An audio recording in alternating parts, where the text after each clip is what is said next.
This is Dan Schneider on this Dan Schneider video interview. It is another in my trilogy on big subjects. This is the first of shows on free will. I have Alfred Mele, a scientific philosopher from Florida State University, and the conversation will begin in a moment. The subject is free will. Alfred Mele is my guest. He has written on the subject. He is a scientific philosopher from Florida State University. Before we get into that subject, however, Alfred, welcome. And could you give me a little bit of background about yourself, things you've written about the subject, what interests you about the subject, and so forth? Sure. My name is Al Mele. I'm the William H. and Lucille T. Workmeister Professor of Philosophy at Florida State University. I've been here since 2000. Before that, I worked at Davidson College in North Carolina. And before that, I was a grad student at the University of Michigan, where I got my PhD. I've written now 11 books that are in print. There's a 12th one on the way, and over 200 articles. And several of the books are about free will. The first one was Autonomous Agents, was published in 1995 by Oxford University Press. The next one was Free Will and Luck, published in 2006 by Oxford University Press. And then there was my book, Effective Intentions, published in 2009 by Oxford University Press. And it is about scientific arguments for the non-existence of free will. And what I do in that book is to explain the experiments, explain how the scientific arguments go for no free will, and then explain why those arguments don't work. In 2014, I wrote a book for a general audience called Why Science Hasn't Disproved Free Will. That's Oxford University Press 2. And I just had a book come out in May called Aspects of Agency, and it's mainly a theoretical book on free will. So those are the main books on free will. I also directed a $4.5 million science and philosophy grant on free will. It ran from 2010 through 2013.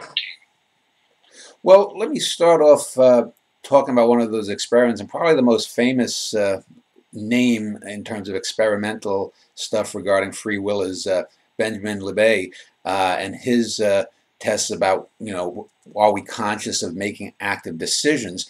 I'd like you to talk a little bit about that, but one of the things I've often found when talking about it is that I recently did a show, for example, on the poet Robert Frost, and one of his most famous poems is called The Road Not Taken. A road diverged in the woods and that. And I think one of the things with Libet's experiment, as well as with most talks about free will that gets convoluted, is that there's the assumption we live in a binary universe. It's either 0, 1, A, B, black, white, but in reality, most choices aren't just going left or right. There might be 87 possibilities or 26. And when confronted with that, the idea that there isn't free will seems to me to utterly be nonsensical. Could you explain Libet, and do you think that Libet, pro or con, fell into this binary thought about the universe that I think is wrong? Okay, good points. He pronounced his name Libet. Libet, okay, I'm sorry. Yeah, that's it. So right, he tried to study free will in a very simple experimental setup, where what you're doing really is to pick a moment to begin flexing your wrist. So it's not as though you only have two things you can do. Mm-hmm. There's only one thing, but there are many possible moments. This is a trivial decision, but let me explain the experiment, then we can get back to the deeper stuff. So subjects are seated in a chair, and they're supposed to flex their wrist whenever they want. They're watching a really fast clock. It makes a complete revolution in about 2.5 seconds. They're wired for EEG, so you're taking readings of electrical conductivity from the scalp, and the wrist muscle is wired as well, so you can tell when muscle motion starts. And subjects will do this flexing at least 40 times. Each time after they flex, they report on where the spot was on the fast clock when they first felt the wish, urge, intention, will, or decision to flex. Lots of different terms are used. And what Libet discovered is that when people were regularly reminded to be spontaneous, not to plan their flexes in advance, you got an EEG ramp-up that started about 550 milliseconds before muscle motion, so a little more than half a second before muscle motion. And the average time of first reported awareness of the intention, decision, wish, will, whatever, was 200 milliseconds before muscle motion. So what he said was, oh, well, the brain makes the decision where the EEG ramp-up starts, and the person doesn't become aware of it for about another third of a second. So the decision is made unconsciously, become conscious of it later. And because it's made unconsciously, it's made unfreely, and then he generalized to all decisions. So all of your decisions are made unfreely. Now, there are lots of things to worry about, lots of problems really with what I just explained to you. But what you might be focusing on in your question to me is the difference between these arbitrary decisions, where you just pick a moment to begin flexing, and decisions that we take much more seriously and that we think long and hard about. Yeah. And you can see that decisions of those two different kinds are different, at least in what leads up to them. Arbitrary picking is arbitrary picking. Thoughtful deciding depends on lots of reflection, soul searching, whatever you like to say, and often information gathering for a very long time. Like, is it time to get the divorce, or time to propose marriage, or time to change your career? These things, normally, we don't just arbitrarily pick one option or another. We think it through. So, now, maybe to make this a little more concrete, we'll do just a little bit of philosophy. There's a view in philosophy called restrictivism about free will. And according to it, the only place there is for free will is when you're torn between, say, what you think you morally ought to do and what you're tempted to do, or long-term versus short-term temptation. It depends on the restrictivists. They have different restrictions on free will. If those people are right, the restrictivists, then these Libet studies are not even about free will, because they're not about situations where you're torn between this and that. They're just about arbitrary picking. And that is one problem. Another problem really is the assumption that when the EEG ramp-up starts, that's when the decision is made. Why think that instead of thinking, well, there's some process up and running, we're detecting some electrical discharge from it, and the decision is made later on. And what you want to do there, really, with respect to the claim that the decision is made when the EEG ramp-up starts, is ask how long it would take a decision to flex a wrist to cause muscle motion in the wrist. And you can get indirect evidence about that with reaction time studies. So in a reaction time study, people know what they're supposed to do when they get a go signal. And when they get the go signal, they're supposed to do it, as quickly as they can in response to it.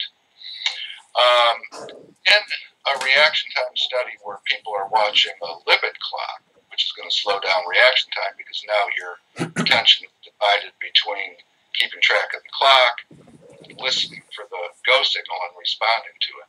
Anyway, in a study like that, the mean time between the sounding of the go signal and the beginning of muscle motion was 231 milliseconds, so very close to the 200, which was Libet's W time of first awareness reported by people. So that is evidence that decisions to flex your wrist now aren't made nearly as early as Libet said, and are made much closer to the time of muscle motion. In fact, are made around 200 milliseconds before muscle motion, the time at which people report themselves to be aware of the decision or intention or wish or will. There are problems about the timing, too. I can get to them a little bit later. When I was working on that big free will project, I was encouraging people to think of studies that you could do in a laboratory, where people are not just arbitrarily picking options, but actually are having to think a bit about what to choose. And I was in Sigtuna, Sweden last month, And one of the people, Uri Maus, who won one of my sub-grants from that project, presented a beautiful study like this, where people were given options among different charities to donate to, and then the experimenter could see when people were pretty close in their estimation of two different charities, like, let's say, just make it up, cats and dogs. But they wouldn't arbitrarily pick. When given the option, they'd think of it. Oh, shit, should I donate this money to cats or dogs? And what they discovered is that when that happened, they did not get the EEG ramp-up. This EEG ramp-up that starts at minus 550 that I described, it's called type 2 readiness potential. They didn't get it. So this is evidence that the neural processes underlying the two different kinds of decision, the arbitrary picking ones and the thoughtful ones, are different. So, just as a layman, let me just lay this out then. It would seem that what you're saying is that complexity itself, the complexity of a situation or the complexity of possible choices, has a great impact on decision-making and our perceptions of free will. Yeah, no, that's a good way to put it. The final point I want to make just about this is if the neural processes are different in these two different kinds of decision-making, then we can't generalize from findings about arbitrary picking decisions to all the others.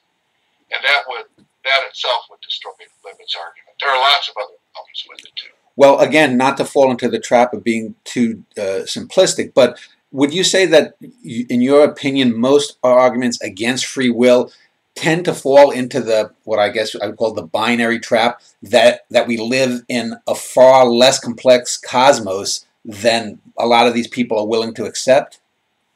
Again, I'm generalizing, but... Yeah. It's hard to say. I mean, there are a lot of different free will skeptics, and they have their own reasons for being skeptical about it.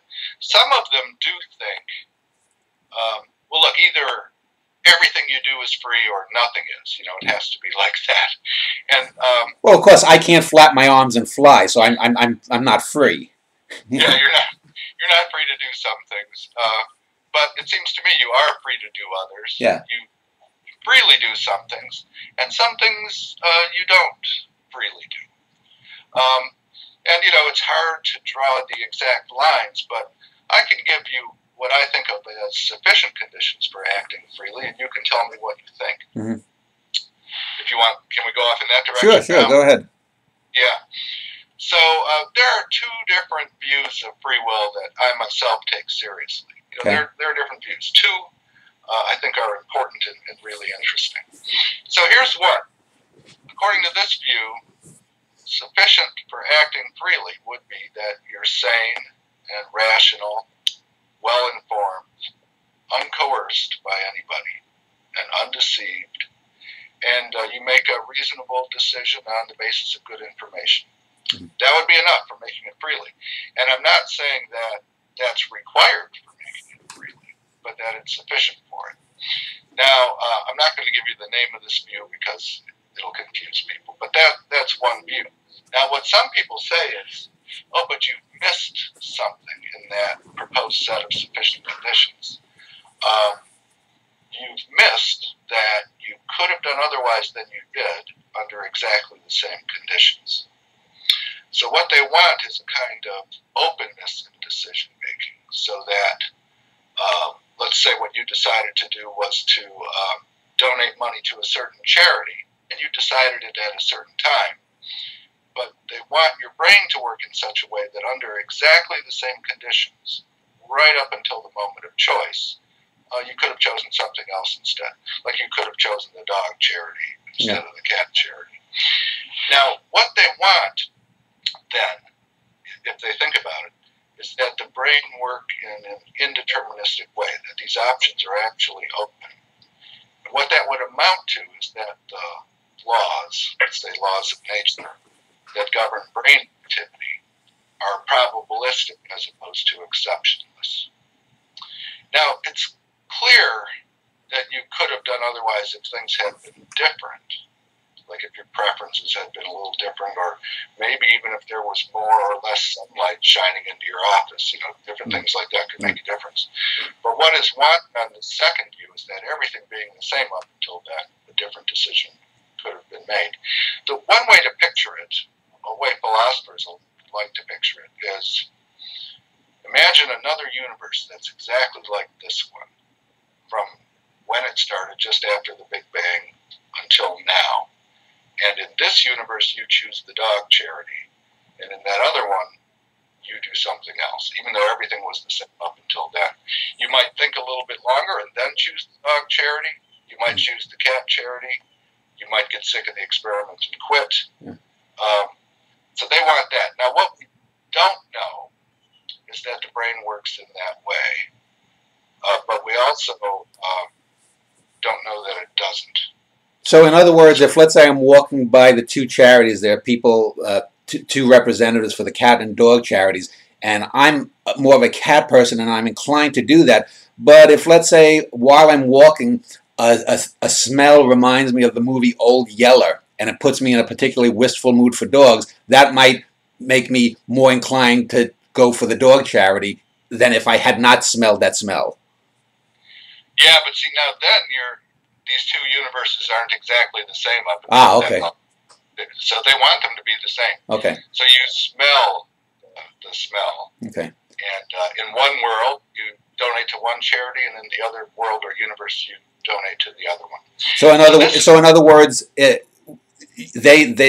this view says that it's absolutely fundamental, irreducible, that the choice lies with me. Yeah. Okay. Put it that way. Yeah. And that's what they want. If you think deeply about it, you see that eventually, well, look, this is going to the brain, and we need to know what goes on in decision-producing streams all the way, including just prior to the decision. Now, I think of deciding as a momentary action of forming an intention to do a thing. So there's, all the reasoning you might do and so on, but that's not part of the deciding. The deciding happens at the end of this process. So it really is a tiny event in terms of time. Yeah, what they want is everything being the same up until then, but different possible decisions. And, they think you need this because otherwise everything you do could just be part of the unfolding of this long chain of events that started shortly after the Big Bang. And that, they think, doesn't leave enough room for free will. Anyway, so those are two different views. And notice they don't involve anything mystical or supernatural. They don't involve souls or anything like that. It's a purely physical sort of picture.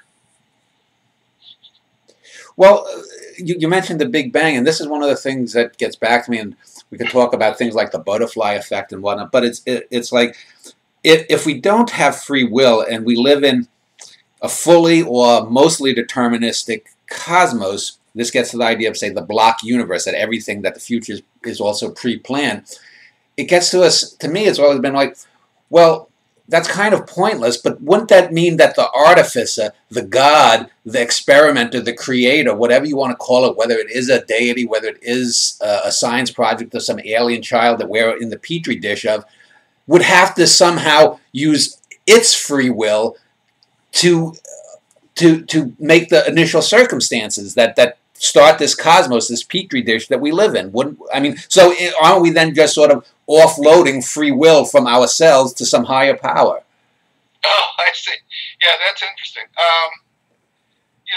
The way I think about these things is there was no creator. Yeah. There was matter in the void, and eventually we got a Big Bang and the universe started. So, yeah, I don't see it as offloading to anything supernatural. It's not to say that I believe that there is nothing supernatural. I'm just agnostic about that because, I don't know how somebody like me could figure it out. I'm an evidence-driven guy. So I just sort of set all the spiritual and the supernatural stuff aside, and I can picture a universe that's purely physical with beings, physical beings like us in it. Yeah, I don't think there's any offloading. Well, let me ask this question, and this may not make sense at first, but people always look at free will and they say, well, its opposite would have to be determinism, meaning that predestination, you can use any term. To me, would not the more accurate opposite of free will be utter and sheer randomness? Because, I mean, that may seem counterintuitive, but do you know what I mean by that? Yeah, I do. Okay, yeah. Now that's a complicated question. Let's start with determinism, and then we'll get to randomness. Yeah. So the way, the way we tend to define determinism in the philosophical literature on free will is as follows. If a universe is such that a complete list of its laws of nature and a complete description of the universe at any point in time logically entails all other truths about the universe, then the universe is deterministic.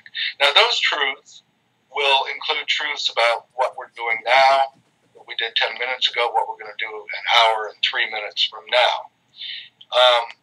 If a universe is put together in that way, then it counts as deterministic. Now, a way to picture it, some people don't like this, but imagine a super intelligence with a brain the size of Jupiter, and it knows all the laws of nature, and it knows what the universe was like, say, a billion years ago. And then it just infallibly deduces from that knowledge all other truths of the universe, including the truth about what I'm going to do next, which is that. And maybe I could have done that, but so it did that deduction. That's what it is for a universe to be deterministic. And a very popular view in philosophy is that determinism, so defined, is compatible with free will. So, and now, why might that be, you might wonder? Well, think about that first sufficient conditions I gave you. Sane, rational, not deceived by anybody, not coerced by anybody, well-informed, make a decision on the basis of good information. All of that stuff can happen in a universe in which determinism is true, as I defined determinism. And they say this is good enough. Well, let me just ask. The reason would be the answer to that, I guess, would be that if we live in a sane, utterly rational cosmos, a sane, utterly rational actor would have to act sane and rational to be a sane and rational actor. Henceforth, it's not determinate. It's not the puppeteer pulling it, but this is what defines those terms. So, in order to be in sync, I would have to be act sane and rational in a sane, rational universe in order to say that I'm a sane and rational actor. Correct? Yeah, no, I think that's a good take on it. Yeah. Right. And so there you are. You're not a puppet. You're making, reasonable judgments. You're acting on them, and so on. It's just that if there were this super intelligence around, it could, deduce everything that you would ever do. Now, what about the randomness, which is part of what you asked about? So what the opponents of this view want is that kind of openness that I described earlier. And one way to think about the openness is, there's some randomness in the decision-producing process. And the randomness is what enables us to make different decisions under the same circumstances. It's because of the randomness that this is possible. That is a way to think about it. And then the question is, okay, but will that randomness, although it opens up alternative possibilities at the moment of decision, destroy free will?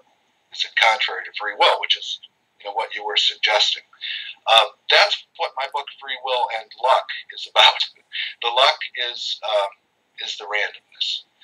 I can give you a short version. It's 240 pages or something. But a short version is this.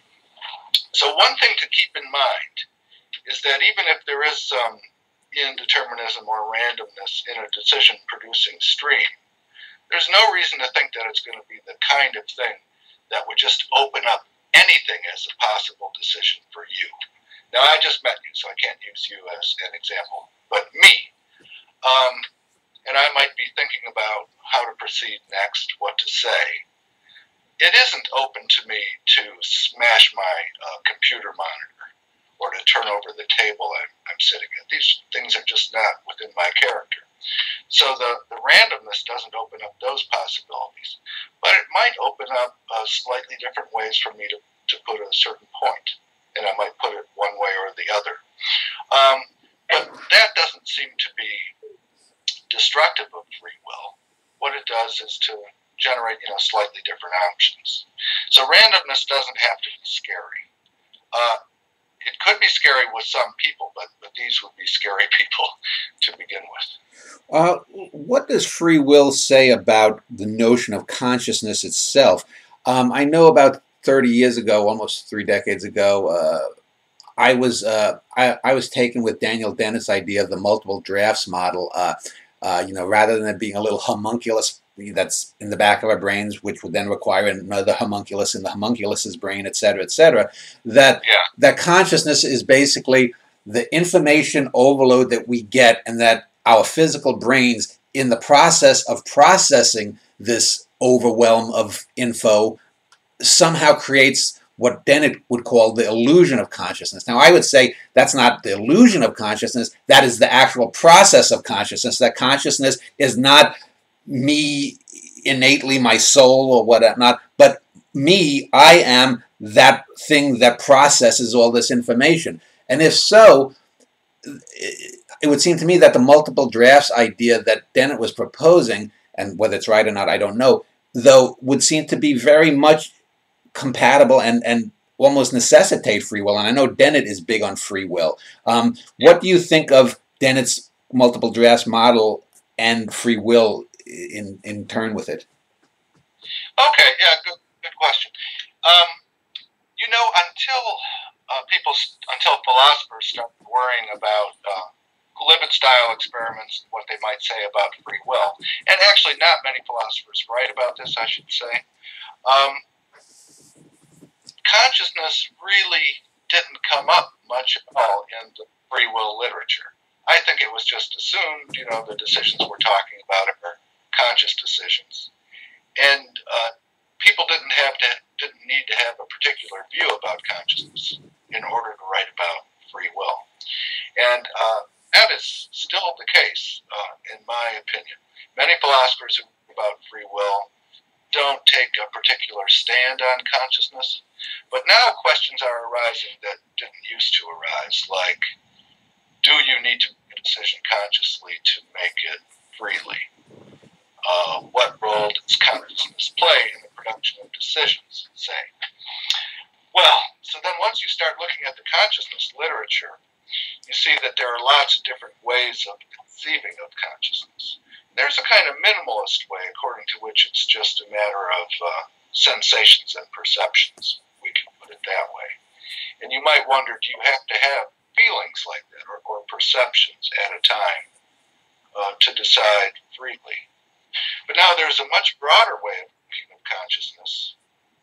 And this is sort of how they're thinking of it in the scientific literature, where the measure of consciousness is just a report, person's report, like the spot was there when I first became conscious of my intention. And then the question is, can you act freely without awareness or without being aware of your circumstances? And now I think we get this different kind of challenge to free will, according to which we never know reasons for which we're doing what we're doing. We do things, and then we fabricate the reasons afterwards. And this fabrication is called confabulation. So that's a new kind of attack. And I think it's really highly exaggerated. Sometimes we do know why we made the decisions we do, and sometimes we don't. Now, in those arbitrary picking situations, back to the Libet stuff, and there's lots of new stuff on this with different technologies too, more advanced technologies. I was a subject in an experiment like this, and what I had to do was flex my wrist every once in a while, about times over, I think, about an hour period. And I have no clue why I flexed exactly when I did, and why I expected to. It's arbitrary picking. But what about when I do other things, like I fly as a passenger on airplanes? But let me just ask before you go on. Were you then, when you flexed, were you asked right then why you flexed? Or if, let's say, at the end of the hour experiment, you may simply have forgotten? Oh, yeah. I was asking myself questions like this, but no, I wasn't. What I did was I would flex, and then the spot would stop, and then I would move a cursor to the point on the clock where I thought the spot was when I felt the urge or intention or whatever. Okay. By the way, I found initially this experiment hard to do. I was waiting for an urge or an intention or something like that to pop up at me, and nothing like that happened. So I thought, what am I going to do? How am I going to complete the experiment? And what I decided to do was to say now to myself silently, and to treat that as an expression of a decision, or maybe just as a go signal. So I say now, and then I flex, and then I make my report. So I know why I had that strategy. The general strategy was to solve the problem, what to do as a subject in the experiment. But I don't have a good idea why I decided to say now just when I did on each and every occasion. In fact, there's some new data on this that I can tell you about in a little while that gives us an answer to that question. But, so there, I'm not aware of my reason for saying now just when I do. But in other cases, I am aware of my reason for doing what I'm doing. So back to the airplane thing. So when I fly, I'm not a tall person, but I like to have leg room if possible. So I always look for an exit row seat after I buy a ticket. Yeah. And if somebody were to ask me why I do that, I could say I am more comfortable when I have more leg room on flights, and that's why I look for an exit row seat. And, lots of our decisions are like that, too, where we can explain why we're doing what we're doing. And we know why we're doing it while we're doing it. So once again, you can't infer from the arbitrary picking decisions to other kinds of decisions. But wouldn't the dissenter say, but then why do you want more leg room? And don't you get then stuck in that infinite regress of asking questions about things? And aren't there really what I would call just because answers? Why is gravity in the cosmos at whatever it is? It's just because that's the way it is, sucker. Yeah. Well, I think, eventually you do. I mean, when I was raising my kids and they were little, they would do this why thing. And eventually you have to stop it. But, so in the case of the plane, well, I prefer being more comfortable to less comfortable, and this is a good means to arranging that. So, why do you prefer being more comfortable to less comfortable? Somebody might ask, and I can say because I'm normal, and that should end it. So this was about consciousness. So, if by consciousness we mean awareness, I think awareness of your reasons is important in some cases for acting freely. If we never had a clue why we were doing what we were doing, we would be in bad shape, I think. It would be hard to improve ourselves, correct our behavior, and so on.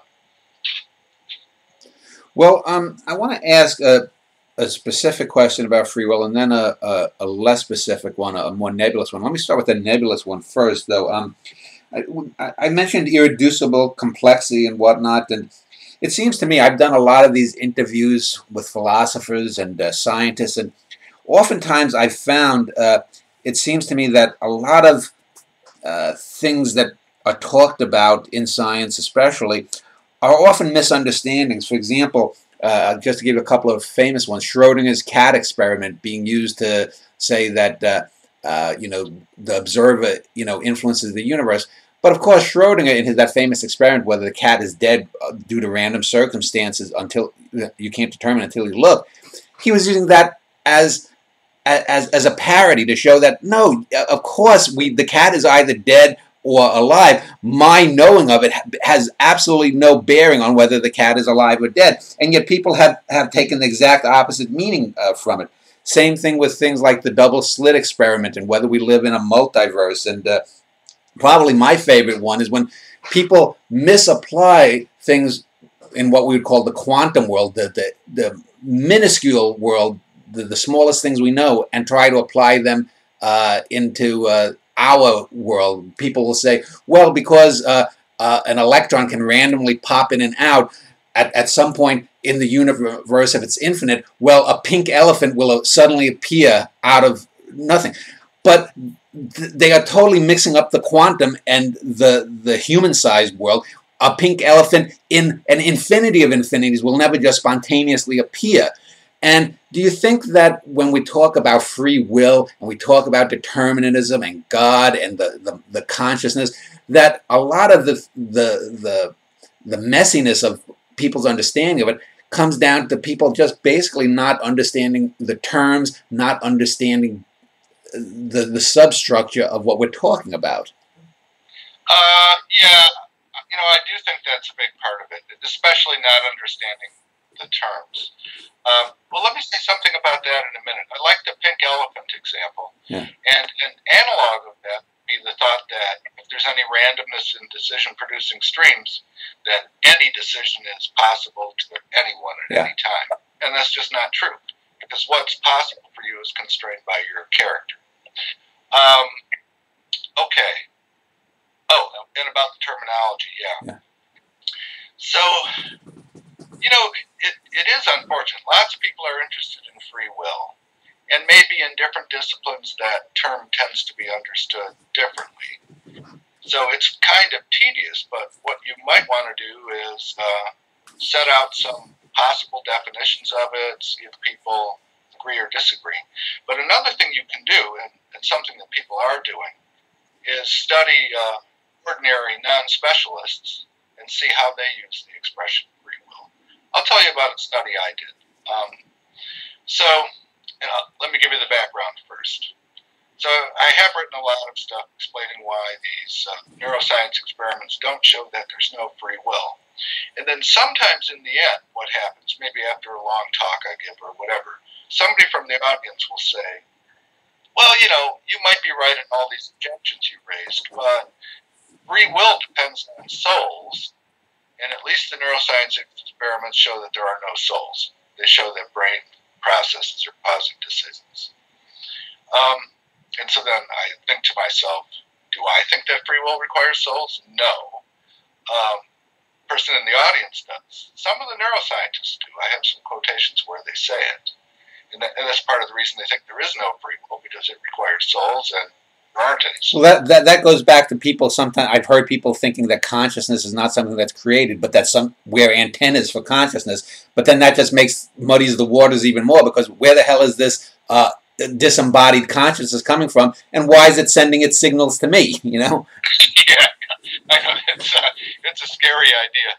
So I did some studies, simple studies, where I write out these little stories and give them to people. You can do it online. You can do it in classrooms.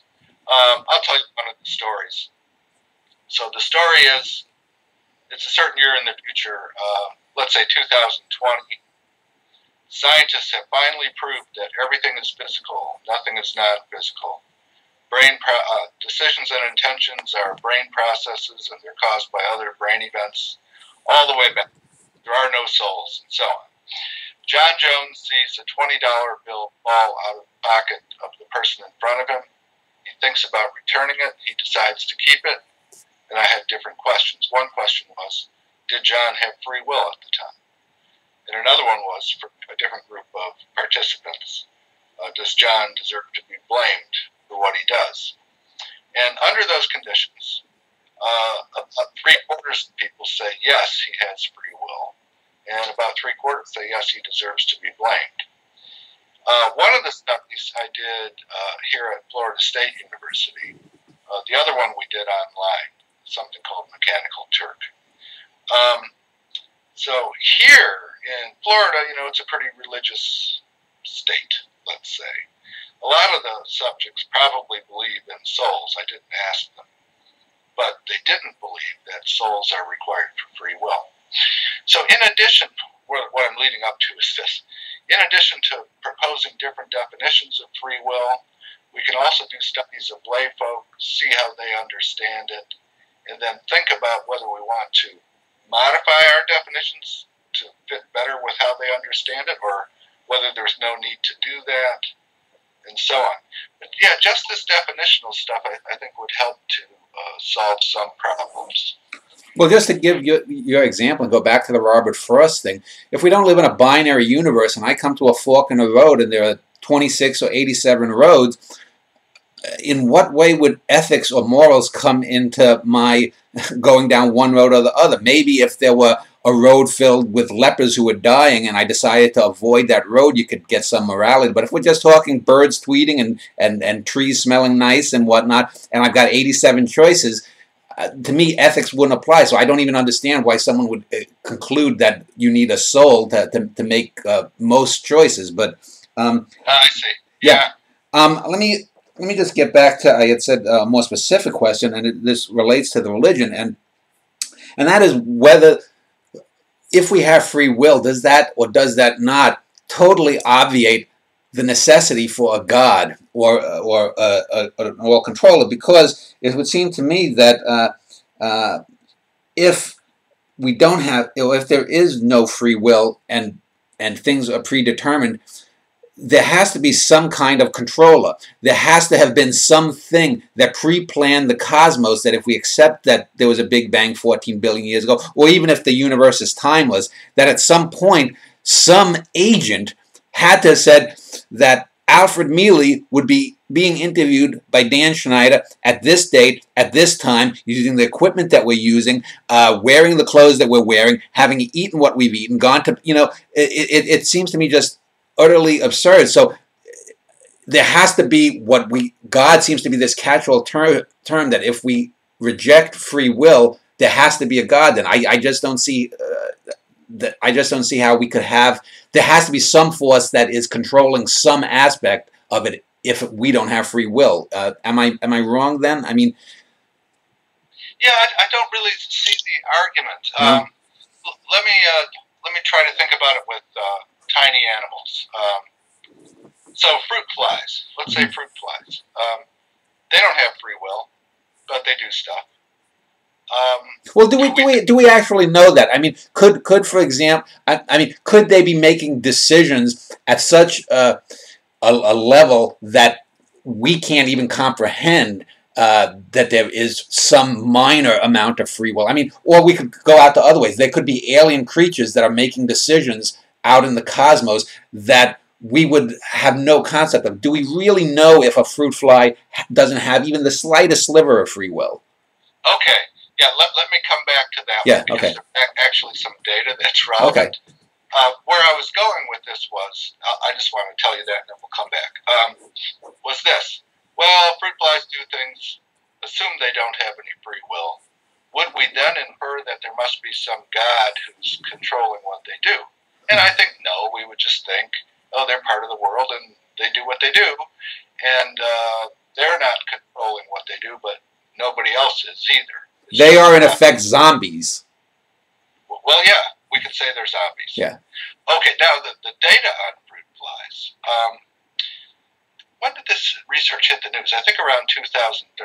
It was Martin Heisenberg and Bjorn Brems did some work on fruit flies. And what they did was to put them in sensory deprivation chambers, we could say, with ping pong balls, inside of ping pong balls.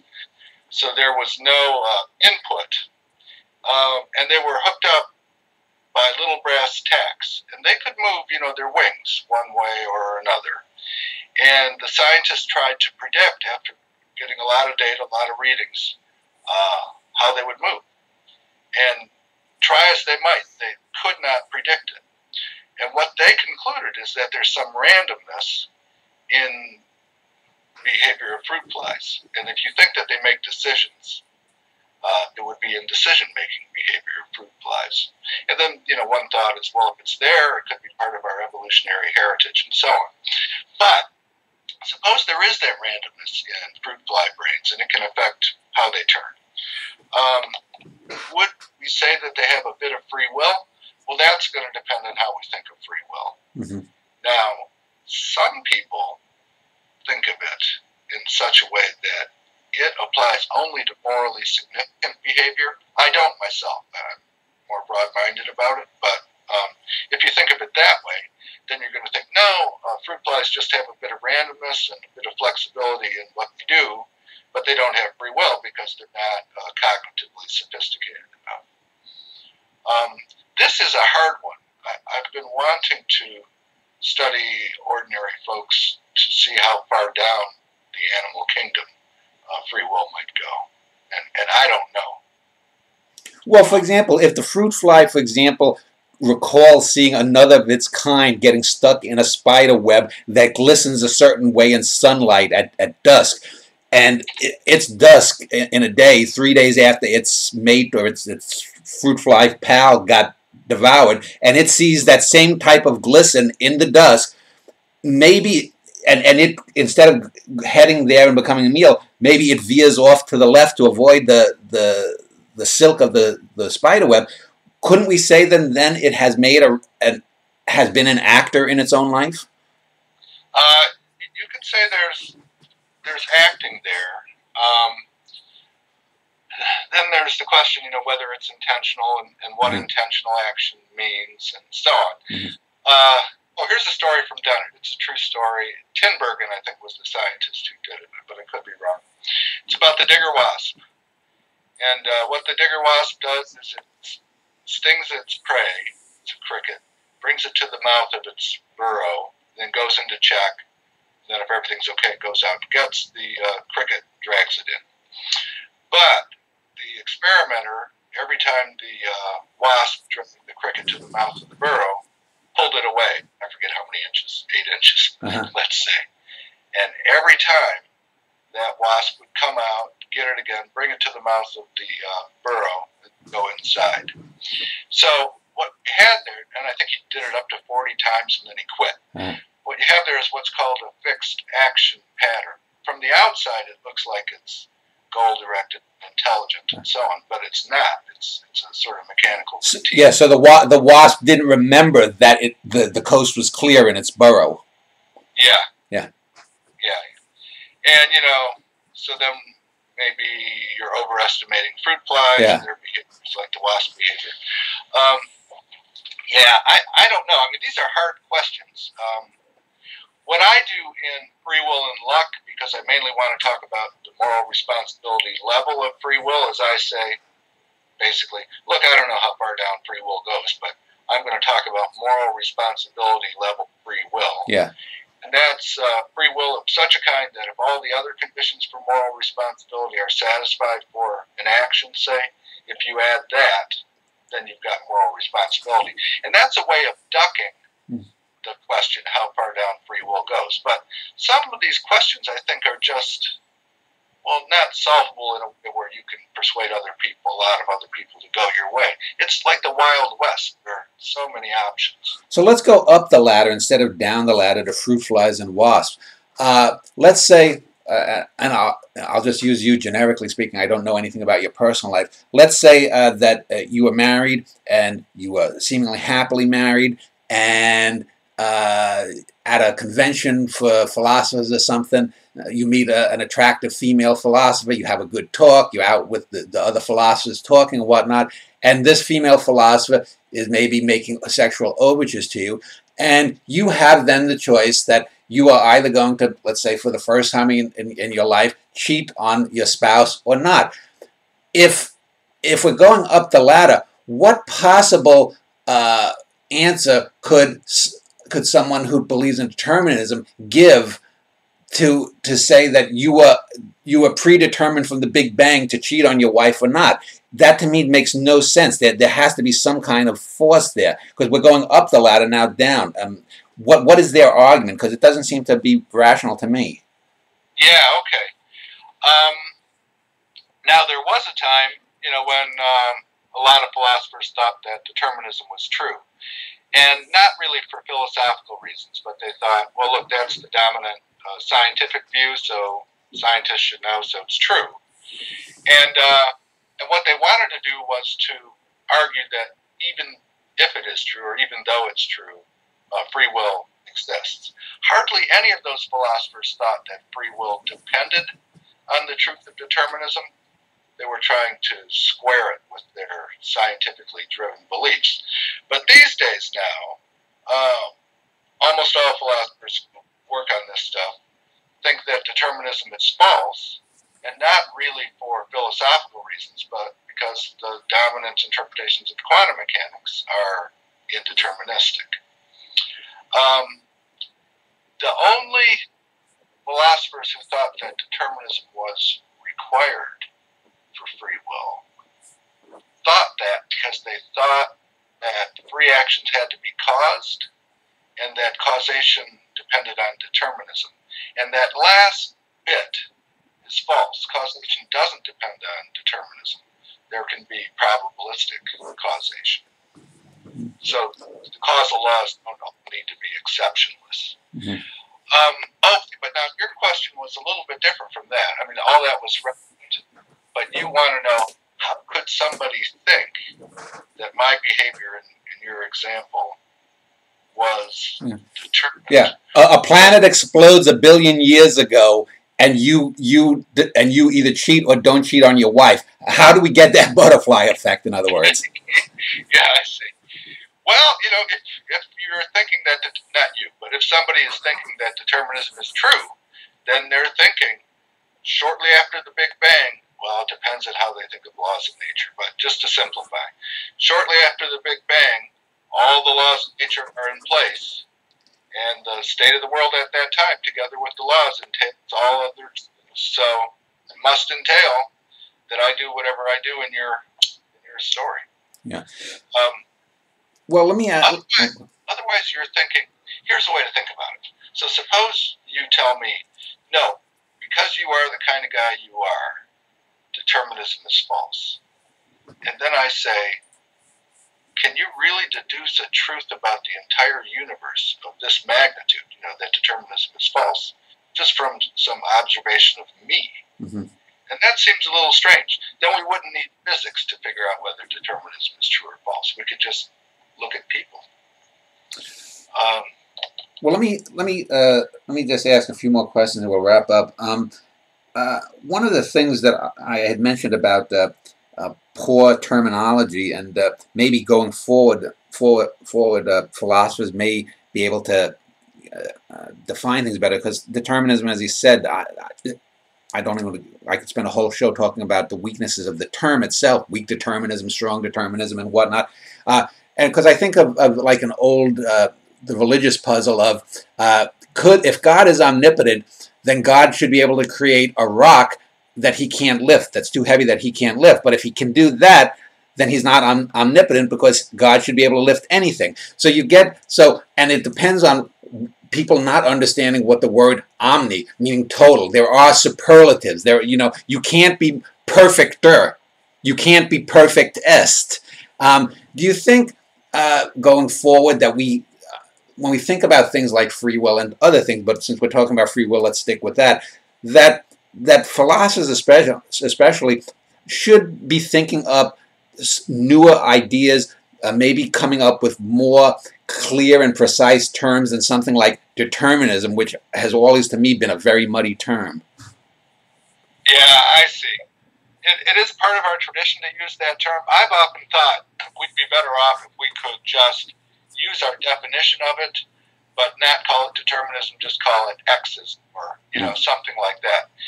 And whenever I give talks to the general public and this kind of question comes up, I have to define determinism and explain how, in ordinary usage, determinism means, whatever that thing is that's incompatible with free will. Mm-hmm. So, it's hard to knock out the old associations of the term. Mm-hmm. But yeah, I think maybe getting rid of the term is not a bad idea. Somebody did a book in which he reported that, there are over 90 uses of the word determinism, so that could cause confusion too. What philosophers like is they define a term, and then they expect a reader, whenever they see that term, to just think of the definition. But it's not realistic. Yeah. It doesn't happen with people. Well, let me just wrap up by asking you then. You said you have another book coming out. Is it on free will, your coming book? My latest book is on free will, Aspects of Agency. It came out in May. I'm writing another one now. It's on manipulation and moral responsibility. Are we talking like narcissists? Or is this more like a self-help thing about people who are narcissists or sociopaths or something? It's more like I make up science fiction stories of manipulation, ask, hey, are these agents morally responsible, the manipulated agents in these stories? And what can we learn about moral responsibility from our judgments about these agents in these stories? It's a different kind of thing for me. But that's the book. Well, finally, let me ask you, it seems to me that you are a believer in free will, am I correct? And if so, what scientific proof could change your mind? Okay.